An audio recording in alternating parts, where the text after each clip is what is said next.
ఆదిలాబాద్ జిల్లాపై మళ్లీ చలిపంజా విసురుతుంది. 3-4 రోజుల నుంచి కనిష్ట ఉష్ణోగ్రతలు పడిపోతున్నాయి. వారం క్రితం 15 డిగ్రీల సెల్సియస్ వరకు ఉండగా ప్రస్తుతం సింగిల్ డిజిట్కు పడిపోవడంతో చలి తీవ్రత ఎక్కువైంది.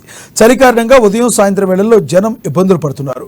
ముఖ్యంగా వృద్ధులు, చిన్నారులు, శ్వాసకోశ సంబంధ వ్యాధులతో బాధపడేవారు తీవ్రమైన అవస్థలు ఎదుర్కొంటున్నారు. ఒకవేళ బయటకు వెళ్లాల్సి వస్తే రక్షణ కవచాలను ధరిస్తున్నారు.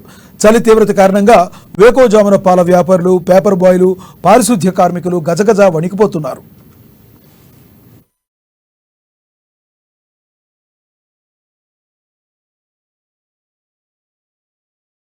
కష్టాలు పడుతున్నారు. వేసవి సమీపిస్తున్న తరుణంలో జిల్లాలో భిన్న వాతావరణం నెలకొనడంతో అటు వ్యాధులు విజృంభిస్తున్నాయి. జ్వరాల బారిన పడిన పలువురు ఆసుపత్రులకు పరుగులు తీస్తున్నారు. అటు ఏజెన్సీ, అటవీ ప్రాంతాల్లో అయితే మంచు దుప్పటి కమ్మేస్తుంది. ఎదురుగా వచ్చే వాహనాలు కనిపించకపోవడంతో వాహనదారులు, పాదచారులు తీవ్ర ఇబ్బందులు ఎదుర్కొంటున్నారు. అలాగే చలి నుంచి ఉపశమనం కోసం చలిమంటలను ఆశ్రయిస్తున్నారు.